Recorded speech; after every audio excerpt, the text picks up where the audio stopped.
प्यारे विद्यार्थियों, साथियों, आज हम बात करेंगे संगठन के सिद्धांत में समन्वय के सिद्धांत की विधियां, अर्थात समन्वय के सिद्धांत के ऊपर हमारी चर्चा चल रही है, जिसके संदर्भ में आज तीसरा लेक्चर है समन्वय के सिद्धांत के संदर्भ में। और आज हम केवल समन्वय की विधियां बताएंगे।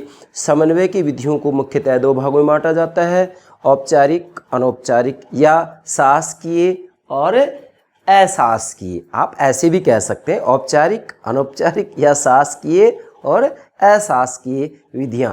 अर्थात वास्तविक रूप में संगठन के अंतर्गत जो विभिन्न प्रकार के कार्य किए जाते हैं, जो विभिन्न प्रकार की क्रियाएं की जाती हैं, जो विभिन्न प्रकार की गतिविधियां की जाती हैं, उन क्रियाकलापों में, उन गतिविधियों के अंतर्गत भाई एकीकरण या समायोजन लाने के कौन कौन से साधन हैं, आज हम उन साधनों की चर्चा करेंगे। और इससे संबंधित प्रश्न भी किसी न किसी रूप में स्नातक स्तर, स्नातकोत्तर स्तर और सभी प्रकार की प्रतियोगिता परीक्षाओं में किसी न किसी रूप में पूछा जाता है, जिसके बारे में मैंने सभी साधन यहाँ नोट कर दिए और एक एक साधन को मैं आपको समझाऊंगा।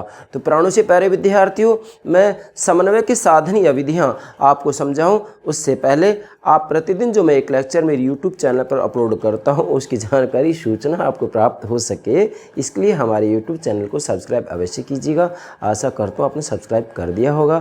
Thank you very much, thank you very much. Yes, समन्वय की विधियां मतलब संगठन में जो कार्य किए जाते हैं, जो गतिविधियां की जाती हैं, जो क्रियाएं की जाती हैं, उनमें एक रूपता, एकीकरण या समायोजन लाने के कौन से साधन हैं।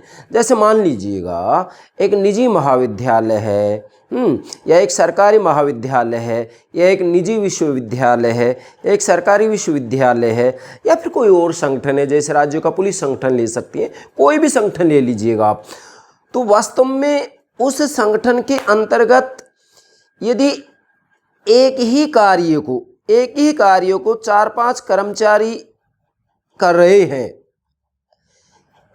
मान लीजिएगा मैंने यहाँ एग्जाम्पल दिया है कि एक निजी महाविद्यालय, सरकारी महाविद्यालय, और उसमें एसआर तैयार करने की बात आती है, स्टूडेंट रजिस्टर।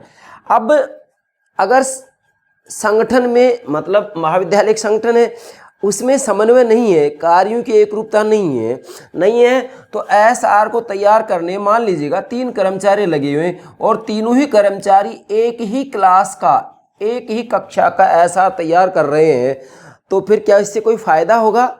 नहीं।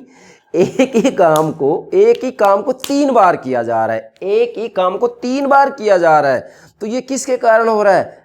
समन्वय के अभाव के कारण। इसलिए संगठन में कार्य सुचारू रूप में हो, श्रेष्ठ रूप में हो, कार्य की आवर्ती नहीं हो, एक ही कार्य बार बार नहीं हो, इसके लिए संगठन में समन्वय अति आवश्यक है। अब ये समन्वय के साधन क्या है, विधियां क्या है, इनकी चर्चा हमें आज करनी है। ये तो मैंने एक सामान्य से उदाहरण दिया है, इस उदाहरण को आप किसी भी संगठन के ऊपर किसी भी रूप में लागू कर सकते हैं। यस, संगठन के सिद्धांत, जिसमें समन्वय के सिद्धांत की चर्चा चल रही है, और समन्वय के सिद्धांत में भी आज हम समन्वय के साधन या विधियां ले रहे हैं। तो सबसे पहले तो नोट कीजिएगा, एक विद्वान है हेनरी फेयोल, ये कह रहे हैं कि समन्वय प्रबंधक का एक कार्य है, समन्वय प्रबंधक का एक कार्य है। तो वास्तविक रूप में महाविद्यालय की यदि हम बात करते हैं, विश्वविद्यालय की बात करते हैं, तो वहाँ पर मैनेजमेंट होता है। जो मैनेजमेंट होता है वो वास्तविक रूप में संगठन में समन्वय स्थापित करने का प्रयास करता है, जिससे कि कार्यों की आवर्ती ना हो। जैसा कि यहाँ एसआर तैयार किया जा रहा है, तो ऐसा नहीं हो कि एक क्लास का एसआर 3 बार या 4 बार तैयार हो, जबकि तैयार एक बार होना चाहिए। तो ये कार्य एक ही व्यक्ति विशेष को सौंपा जाना चाहिए। वो एक अलग बात है कि एक व्यक्ति से कार्य नहीं हो रहा है, तो इसके साथ में 2 या 3 को दे सकते हैं, लेकिन दोनों तीनों उसी ही कार्य को करेंगे। ऐसा नहीं है कि समन्वय का अभाव है और एक ही कक्षा का एसआर 5-5 कर्मचारी अलग अलग रूप में बार बार तैयार कर रहे हैं, तो इसकी कोई सार्थकता नहीं है। इसी तरीके से आप किसी भी संगठन के अंतर्गत देखिएगा, अगर वहाँ समन्वय नहीं होगा तो संगठन में कार्य सुचारू रूप में नहीं होगा और एक ही कार्य को बार बार किया जाएगा, जिसकी कोई सार्थकता नहीं है। अब संगठन क्या के अंतर्गत जो समन्वय है, समन्वय क्या है? संगठन की क्रियाओं में एक रूपता लाना जिससे कार्य सरल हो जाए और सफलता प्राप्त कर सके।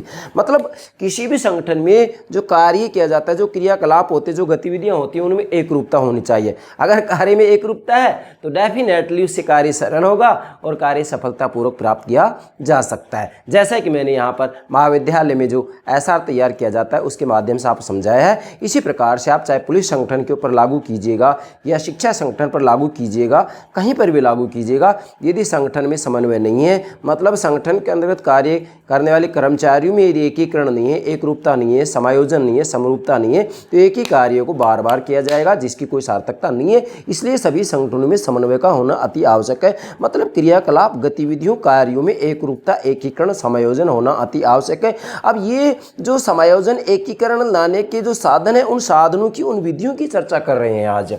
प्राणों से प्यारे विद्यार्थियों ध्यान दीजिएगा। समन्वय की विधियां, समन्वय की विधियों को दो भागों में बांटा जाता है, औपचारिक विधियां तथा अनौपचारिक विधियां। औपचारिक विधियों को शासकीय विधियां भी कहा जाता है, अनौपचारिक विधियों को अशासकीय विधियां भी कहा जाता है। सबसे पहले हम पार्ट नंबर 1 ले रहे हैं जिसके अंतर्गत होंगे औपचारिक विधियां या साधन, जिनको कि शासकीय विधियां या साधन भी कहा जाता है। नोट कीजिएगा, आपसे एग्जाम में पूछा जा सकता है।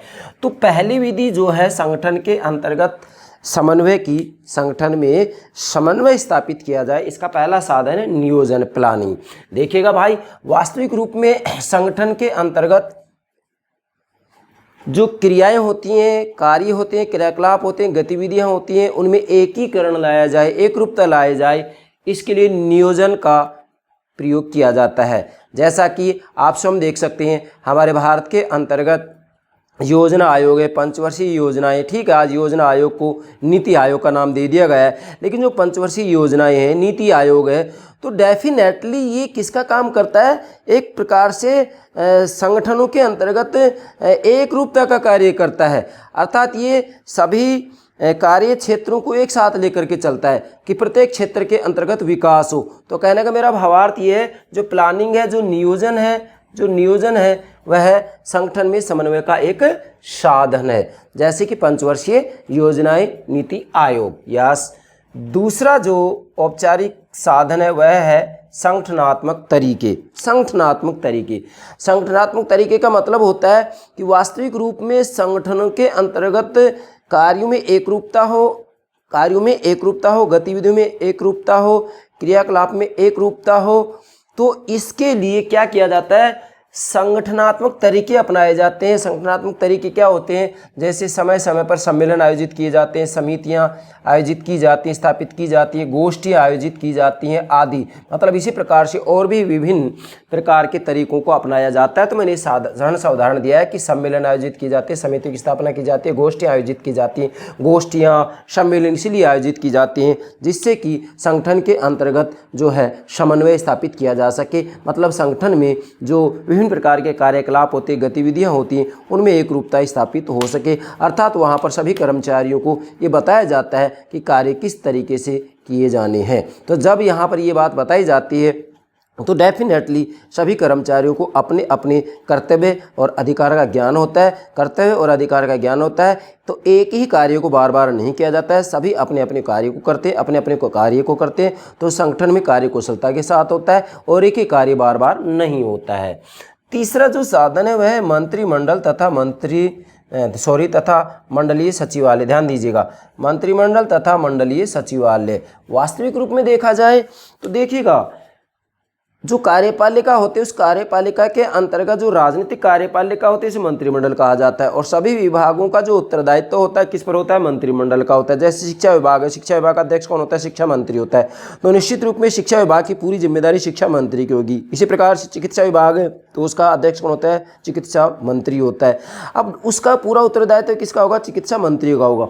तो वास्तविक रूप में यहाँ पर मंत्रिमंडल के द्वारा भी ये प्रयास किया जाता है कि उसके अधीन जो विभाग है उस विभाग के अंतर्गत समन्वय स्थापित हो, उस विभाग के सभी कर्मचारी कार्यों को एक रूपता से करें जिससे कि एक कार्य बार बार नहीं हो। इसी प्रकार से मंडलीय सचिवालयों के द्वारा भी ये प्रयास किया जाता है कि संगठन के अंतर्गत जो कार्य किए जाएं वो कार्य एक रूपता से किए जाएं, समायोजन के साथ किए जाएं जिससे कि कार्य के आवर्ती या पुनरावर्ती नहीं हो। अर्थात वास्तविक रूप में एक ही कार्य को एक साथ अलग अलग कर्मचारियों के द्वारा उस एक ही कार्य को किया जाए तो इससे संगठन को कोई फायदा होने वाला नहीं है। जैसे मैंने एसआर का उदाहरण दिया ना कि एक कक्षा का एसआर एक ही तैयार होना है, लेकिन ये कार्य 5 कर्मचारियों को दे दिया, 3 को दे दिया और वो उसी कक्षा का एसआर तैयार कर रहे हैं एक ही साथ, मतलब वैसा का वैसा, तो इससे कोई फायदा नहीं होना है। चौथा साधन है अंतर विभागीय समितियां। ध्यान दीजिएगा, संगठन के अंतर्गत कार्य कुशलता के साथ हो और इसी के साथ में कर्मचारी अपनी जिम्मेदारी को निभाएं। इसके लिए जरूरी है कि संगठन में जो कार्य है, क्रियाकलाप है, गतिविधि है, उनमें एक रूपता हो, समायोजन हो। अब वो समायोजन स्थापित हो, इसके लिए क्या किया जाता है, अंतर विभागीय समितियां स्थापित की जाती हैं। मतलब विभिन्न विभागों में भी समन्वय हो, केवल एक ही विभाग के अंतर्गत समन्वय नहीं हो, एक ही विभाग के अंतर्गत कार्यों में एक रूपता नहीं हो, बल्कि अन्य जो विभाग होते हैं उन विभागों के अंतर्गत भी वास्तविक रूप में समन्वय स्थापित हो, जिससे कि राज्य स्तर पर, केंद्रीय स्तर के ऊपर भी जो है वास्तविक रूप में सरकार ठीक से कार्य कर सके। तो इसके लिए क्या क्या अपनाया जाता है, जैसे समय समय पर राज्यपालों के सम्मेलन आयोजित किए जाते हैं, विभिन्न राज्यों के जो राज्यपाल होते हैं उनका सम्मेलन आयोजित किया जाता है, तो उन सभी को वास्तविक रूप में संगठन में समन्वय स्थापित किया जाए, इसके बारे में जानकारी दी जाती है। इसी प्रकार से मुख्य मंत्रियों के सम्मेलन भी आयोजित किए जाते हैं और यहाँ पर मुख्यमंत्रियों का जब सम्मेलन आयोजित किया जाता है तो प्रधानमंत्री इनको जो है संबोधित करता है कि किस तरीके से कार्य किया जाना है। तो वास्तविक रूप में संगठन में समन्वय हो, अर्थात विभिन्न प्रकार की क्रियाओं में एकरूपता हो, जैसे सभी राज्यों की क्रियाओं में एकरूपता हो, सभी राज्य एक साथ विकास करें, किसी भी रूप में राज्य में कोई मतभेद नहीं हो। तो इसके लिए समय समय पर राज्यपालों और मुख्यमंत्रियों के सम्मेलन आयोजित किए जाते हैं। तो इस प्रकार के जो प्रयास किए जाते हैं वो अंतर्विभागीय समितियां कहलाते हैं। तो यह भी वास्तविक रूप में संगठन में समन्वय स्थापित करने का एक साधन है। 5वां है वित्त मंत्रालय। वास्तविक रूप में वित्त मंत्रालय के द्वारा भी प्रयास किया जाता है कि विभिन्न विभागों के ऊपर अपना नियंत्रण रखता है और विभिन्न विभागों के ऊपर अपना नियंत्रण रखता है। तो इससे वास्तविक रूप में विभिन्न विभागों के अंतर्गत जो विभिन्न प्रकार की गतिविधियां होती हैं, कार्यकलाप होते हैं, क्रियाएं होती हैं, उनमें एक रूपता होता है, समायोजन होता है, एकीकरण होता है। इससे भी संगठन में जो है कार्य कुशलता के साथ किया जाता है। अर्थात वास्तविक रूप में वित्त मंत्रालय समन्वयात्मक दृष्टिकोण को अपनाते हैं। मतलब जो वित्त मंत्रालय होता है वह समन्वयात्मक दृष्टिकोण को अपनाता है। यहाँ इसका सीधा सा भावार्थ होता है कि वित्त मंत्रालय का प्रयास ये होता है कि विभिन्न विभागों के अंतर्गत मतभेद नहीं हो, बल्कि विभिन्न विभागों के अंतर्गत जो मतभेद होता है वास्तविक रूप में उन मतभेदों को बीच के रास्ते के माध्यम से उसको सुलझाते हैं। अर्थात किसी भी रूप में अति को नहीं अपनाते हैं। दोनों छोरों के ऊपर जो अति होती है उस अति को छोड़ते हुए मध्यम मार्ग के बीच के मार्ग को अपनाते हैं। मतलब 2 अतियों का यहाँ पर समन्वय करने का प्रयास किया जाता है। किसके द्वारा? वित्त मंत्रालय के द्वारा, जिसे कि समन्वयात्मक दृष्टिकोण कहते हैं। जैसे भारतीय संविधान का जब निर्माण किया गया था तो संविधान निर्माताओं ने वास्तविक रूप में जगह जगह संविधान के अंतर्गत समन्वयात्मक पद्धति को ही अपनाया था। इसका क्या मतलब है? जैसे मान लीजिएगा भारत में वैसे तो संघात्मक शासन प्रणाली है,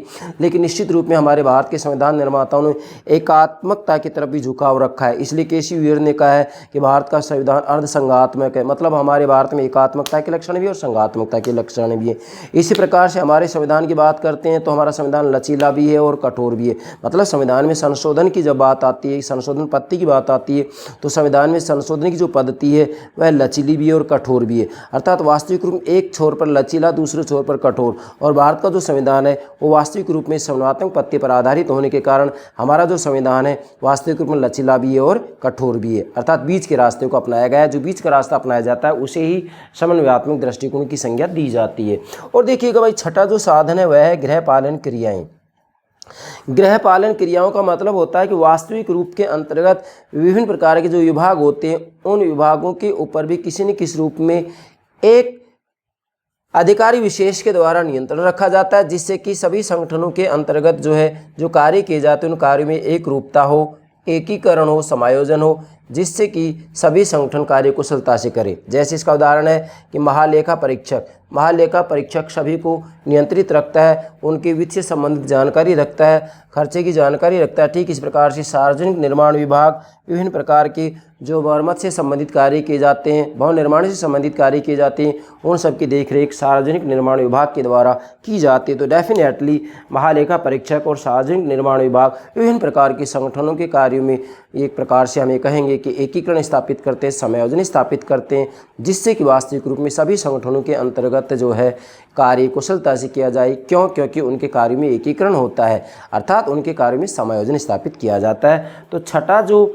समन्वय का साधन है संगठन में वह है गृहपालन क्रियाएं, जैसे महालेखा परीक्षक, सार्वजनिक निर्माण विभाग। इस प्रकार से और भी कितने एग्जाम्पल आप देख सकते हैं। और सातवां जो साधन है वह है संचार साधन। वास्तविक रूप में संगठन के अंतर्गत जो कार्य किए जाते, जो क्रियाकलाप किए जाते, जो विभिन्न प्रकार की गतिविधियां की जाती हैं, उन गतिविधियों में कार्यकलाप में एकीकरण हो, समायोजन हो, इसके लिए संचार साधनों का भी प्रयोग किया जाता है। उन संचार साधनों में लिखित और अलिखित ये दोनों ही प्रकार के साधन हो सकते हैं। क्या? लिखित और अलिखित दोनों ही प्रकार के साधन हो सकते हैं।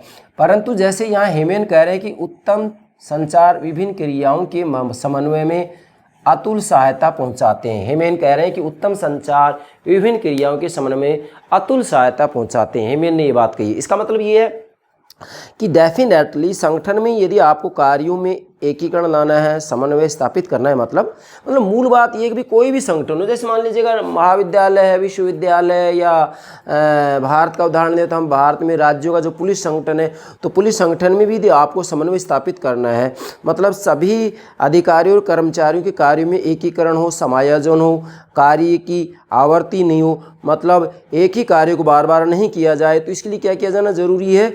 एक प्रकार से मैं ये कहूँगा कि सभी कर्मचारियों को, सभी अधिकारियों को लिखित या अलिखित रूप में जो है संचार की व्यवस्था होनी चाहिए। उनको मालूम होना चाहिए कि हमें कौन सा कार्य करना है। जब सभी को अपने अपने कर्तव्य का ज्ञान होगा, भान होगा, तो डेफिनेटली एक ही कार्य को बार बार नहीं किया जाएगा, बार बार नहीं किया जाएगा, तो संगठन को इससे लाभ होगा, फ़ायदा होगा।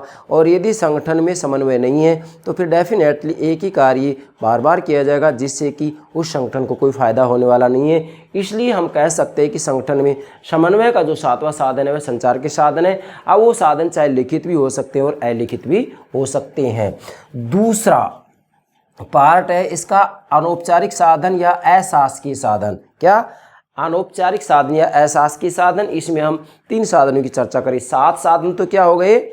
ये औपचारिक या शासकीय साधन हो गए। 7 कौन कौन से दोहरा रहा हूँ? नियोजन, संगठनात्मक तरीके, तीसरा है मंत्रिमंडल तथा मंडलीय सचिवालय, चौथा है अंतर्विभागीय समितियाँ, 5वां वित्त मंत्रालय, 6ठा है गृहपालन क्रियाएँ और 7वां है संचार साधन। इसके बाद में चूँकि हमने समन्वय की विधियों को साधनों 2 भागों में बांटा है, औपचारिक, अनौपचारिक। तो पहला क्लियर होगा। दूसरा क्या है? अनौपचारिक साधन, जिससे कि अशासकीय साधन की संज्ञा भी दी जाती है या अशासकीय विधियों की संज्ञा भी दी जाती है, जिसमें पहला है व्यक्तिगत संपर्क। देखिएगा भाई, वास्तविक रूप में अशासकीय या अनौपचारिक साधनों में समन्वय का जो पहला साधन है, पहली विधि है, वह है व्यक्तिगत संपर्क।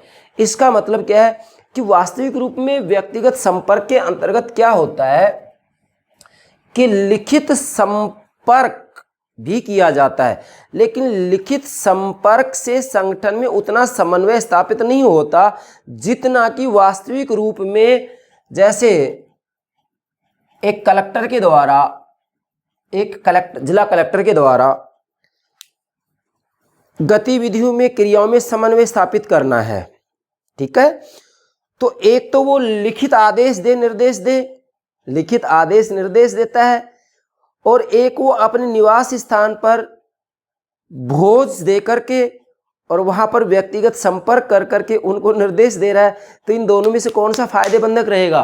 अपने निवास स्थान पर जो भोज आयोजित कर रहा है और वहां पर जब उनको निर्देश दे रहा है, तो इससे ज़्यादा समन्वय स्थापित होगा। मतलब संगठन में जो कार्य किए जाएंगे वो अच्छे रूप में किए जाएंगे बजाय लिखित के। इसलिए कलेक्टर के द्वारा अपने निवास स्थान पर जो भोज आयोजित किया जा रहा है और भोज आयोजित करते समय उनको जो आदेश निर्देश दिए जा रहे हैं, जो विचार विमर्श किया जा रहा है, इससे संगठन में ज़्यादा समन्वय स्थापित होगा, बशर्ते कि लिखित रूप में भेजने से। ठीक है भाई, तो इसलिए ये होगा इसका व्यक्तिगत संपर्क। दूसरा है भावुकता भरी अपीलें, अर्थात समय समय पर हमने देखा है कि संगठन में एक रूपता लाने के लिए, समायोजन स्थापित करने के लिए, जिससे कि संगठन में कार्य ठीक प्रकार से हो सके, तो इसके लिए समय समय पर संगठन का जो उच्चस्थ अधिकारी होता है या चाहे कोई विभाग हो, उस विभाग का जो अध्यक्ष होता है, जैसे मंत्री होते हैं, तो उनके द्वारा क्या है, समय समय पर भावुकता भरी अपीलें की जाती हैं। अब भावुकता भरी अपीलें जब की जाती हैं तो इससे क्या होता है, संगठन में टोली की भावना जागृत होती है। किसकी भावना जागृत होती है? टोली की भावना जागृत होती है। मतलब एक प्रकार से हम ये कहेंगे कि एक समूह की भावना जागृत होती है, एक साथ मिलजुल कर कार्य करने की भावना जागृत होती है। जब एक साथ मिलजुल कर कार्य करने की भावना जागृत होती है तो निश्चित रूप में संगठन में समन्वय स्थापित होगा, संगठन के कार्य में एकरूपता एकीकरण होगा, संगठन के कार्य में समायोजन होगा। और जब संगठन के कार्य में समायोजन स्थापित होगा तो निश्चित रूप में कहा जा सकता है कि वह संगठन अपने लक्ष्य को प्राप्त कर सकता है। क्यों? क्योंकि उस संगठन के कर्मचारियों के द्वारा, उच्च अधिकारियों के द्वारा कार्य कुशलता के साथ किया जाएगा। इसलिए समय समय पर भावुकता भरी अपीलें भी की जाती है। ठीक है, इससे कर्मचारी भावनाओं में भर करके और कार्य को ईमानदारी से करने लग जाते हैं। तीसरा है राजनीतिक दल। देखिएगा, पॉलिटिकल पार्टी है वो भी वास्तविक रूप में संगठन में समन्वय स्थापित करने का एक अनौपचारिक साधन है। जैसे मैं आपको उदाहरण दे रहा हूं कि 1967 से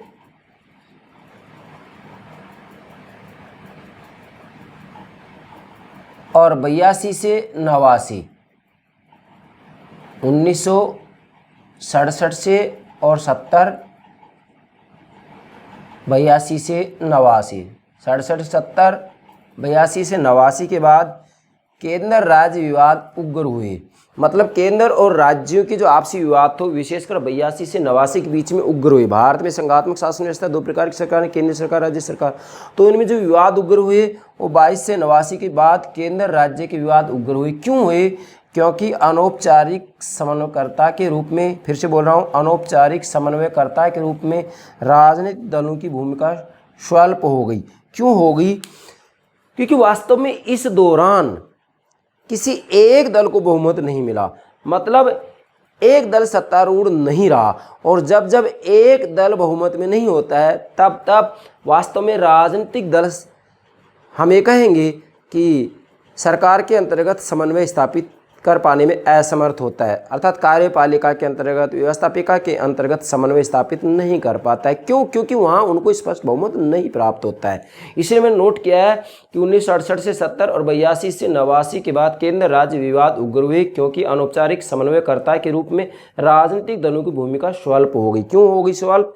क्यों? क्योंकि जब जब एक दल सत्तारूढ़ रहा तब तब नीतियों, योजनाओं तथा कार्यक्रमों में समायोजन रहा। और जब जब एक दल सत्तारूढ़ नहीं रहा, खिचड़ी सरकारें बनी है, गठबंधन सरकारें बनी है, एक प्रकार से जब जब जुगाड़ राजनीति आई है तब तब ये कहा जा सकता है कि राजनीतिक दल वास्तविक रूप में समन्वय स्थापित करने में असफल रहा है। और जब जब एक दल सत्तारूढ़ रहा है तब तब नीतियों, योजनाओं तथा कार्यक्रमों में समायोजन रहा है। मतलब पूरे देश के लिए जो नीतियां बनाई गई हैं उसमें समायोजन रहा है, जो कार्यक्रम किए गए हैं, जो योजनाएं बनाई गई हैं उनमें समायोजन, एकीकरण रहा है। लेकिन जब जब खिचड़ी सरकारें बनी है, गठबंधन सरकारें बनी है, तब तब राजनीतिक दल समन्वय की भूमिका नहीं निभा पाया। तो इसलिए ये बात तो सत्य है कि राजनीतिक दल भी संगठन में समन्वय स्थापित करने का एक अनौपचारिक साधन है। तो पुराणों से प्यारे विद्यार्थियों, संगठन में समन्वय स्थापित करने के 3 अनौपचारिक साधन हो गए। एक होगा व्यक्तिगत संपर्क, दूसरा होगा भावुकता भरी अपीलें और तीसरा होगा राजनीतिक दल। अब आपसे एग्जाम में किसी भी रूप में प्रश्न पूछा जा सकता है। अनौपचारिक साधन 3 है, इनको नोट कीजिएगा। और जो ये औपचारिक साधन वो 7 है, इनको नोट कीजिएगा। अब आपसे एग्जाम में पूछा जा सकता है कि निम्न में से संगठन का कौन सा अनौपचारिक साधन है। इनमें एक दे दिया जाएगा, बाकी 2-3 विकल्प इनमें से ले लिए जाएंगे। या ये पूछा जाए कि निम्न में से संगठन का औपचारिक साधन कौन सा है, तो एक दे दिया जैसे नियोजन, और उसके बाद में 3 ये दे दिया, तो आपका आंसर क्या होगा? नियोजन होगा। तो इस रूप में किसी भी रूप प्रश्न पूछा जा सकता है। या फिर ये हेमेन का व्याख्यान से पूछा जा सकता है कि उत्तम संचार विभिन्न क्रियाओं के समन्वय में अतुल सहायता पहुँचाता है। यह वाक्य निम्न में से किस विद्वान ने कहा, तो आपका आंसर होगा हेमेन ने। ठीक है भाई। अब लास्ट में मैंने यहाँ ये डायग्राम बनाया। इधर औपचारिक साधन मतलब 7 है, अनौपचारिक साधन मतलब 3 है। औपचारिक साधनों को शासकीय साधन भी कहा जाता है, अनौपचारिक साधनों को अशासकीय साधन भी कहा जाता है। फिर मैंने लिखा है यहाँ संगठन में समन्वय के साधन। संगठन में समन्वय के साधन क्या हो गए? इधर औपचारिक 7, अनौपचारिक 3। यहाँ पर आप इसको नोट कर सकते हैं, पूरा का पूरा डायग्राम बना सकते हैं। औपचारिक साधनों में 7 के नाम लिख लेंगे और अनौपचारिक साधनों में 3 साधनों के नाम लिख लेंगे। ये पूरा का पूरा आपका डिजाइन हो जाएगा। तो इस तरीके से भी आप इसको नोट कर सकते हैं और आसानी से समन्वय की विधियों या समन्वय के साधनों को आप समझ सकते हैं। तो मुझे पूरा विश्वास है आप समन्वय की विधियां या साधनों को बेहतर तरीके से समझ गए होंगे। Yes, okay, thank you very much, thank you very much.